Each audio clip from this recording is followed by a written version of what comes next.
राधे राधे दोस्तों। हमारी कथा है छोटी सी गौरैया का श्री कृष्ण पर विश्वास। कुरुक्षेत्र के युद्ध भूमि को विशाल सेनाओं के आवागमन की सुविधा के लिए तैयार किया जा रहा था। उन्होंने हाथियों का इस्तेमाल पेड़ों को उखाड़ने और जमीन साफ करने के लिए किया। ऐसे ही एक पेड़ पर गौरैया अपने 4 बच्चों के साथ रहती थी। जब उस पेड़ को उखाड़ा जा रहा था तो उसका घोंसला जमीन पर गिर गया, लेकिन चमत्कारी रूप से उसकी संतानें अनहोनी से बच गईं। लेकिन वो अभी बहुत छोटे होने के कारण उड़ने में असमर्थ थे। कमज़ोर और भयभीत गौरैया मदद के लिए इधर-उधर देखती रही। तभी उसने कृष्ण को अर्जुन के साथ वहां आते देखा। वे युद्ध के मैदान की जांच करने और युद्ध की शुरुआत से पहले जीतने की रणनीति तैयार करने के लिए वहां गए थे। उसने कृष्ण के रथ तक पहुंचने के लिए अपने छोटे पंख फड़फड़ाए और किसी प्रकार श्री कृष्ण के पास पहुंची। हे कृष्ण, कृपया मेरे बच्चों को बचाइए, क्योंकि लड़ाई शुरू होने पर कल उन्हें कुचल दिया जाएगा। सर्वव्यापी भगवान बोले, मैं तुम्हारी बात सुन रहा हूँ, लेकिन मैं प्रकृति के कानून में हस्तक्षेप नहीं कर सकता। गौरैया ने कहा, हे भगवान, मैं जानती हूँ कि आप मेरे उद्धारकर्ता हैं। मैं अपने बच्चों के भाग्य को आपके हाथों में सौंपती हूँ। अब यह आपके ऊपर है कि आप उन्हें मारते हैं या उन्हें बचाते हैं। काल चक्र पर किसी का बस नहीं है। श्री कृष्ण ने एक साधारण व्यक्ति की तरह उससे बात की, जिसका आशय था कि वह ऐसा कुछ भी नहीं था जिसके बारे में वो कुछ भी कर सकते थे। गौरैया ने विश्वास और श्रद्धा के साथ कहा, प्रभु, आप कैसे और क्या करते हैं वो मैं नहीं जान सकती। आप स्वयं काल के नियंता हैं। यह मुझे पता है कि मैं सारी परिस्थिति एवं स्वयं को परिवार सहित आपको समर्पण करती हूँ। भगवान बोले, अपने घोंसले में 3 सप्ताह के लिए भोजन का संग्रह करो। गौरैया और श्री कृष्ण के संवाद से अनिर्भिक अर्जुन गौरैया को दूर भगाने की कोशिश करते हैं। गौरैया ने अपने पंखों को कुछ मिनटों के लिए फुलाया और फिर अपने घोंसले में वापस चली गई। 2 दिन बाद शंख के उद्घोष से युद्ध शुरू होने की घोषणा की गई। कृष्ण ने अर्जुन से कहा कि अपने धनुष और बाण मुझे दो। अर्जुन चौंक गए, क्योंकि कृष्ण ने युद्ध में कोई भी हथियार नहीं उठाने की शपथ ली थी।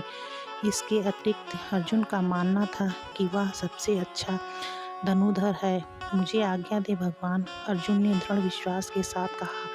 मेरे तीरों के लिए कुछ भी अभेद नहीं है। चुपचाप अर्जुन से धनुष लेकर कृष्ण ने एक हाथी को निशाना बनाया, लेकिन हाथी को मार के नीचे गिराने के बजाय तीर हाथी के गले की घंटी में जा टकराया और एक चिंगारी सी उड़ गई। अर्जुन ये देखकर अपनी हंसी नहीं रोक पाए कि कृष्ण एक आसान सा निशाना चूक गए। क्या मैं प्रयास करूं? उसने स्वयं को प्रस्तुत किया। उसकी प्रतिक्रिया को नज़रअंदाज करते हुए कृष्ण ने उन्हें धनुष वापस दिया और कहा कि कोई और कार्रवाई आवश्यक नहीं है। लेकिन केशव, आपने हाथी को तीर क्यों मारा? अर्जुन ने पूछा।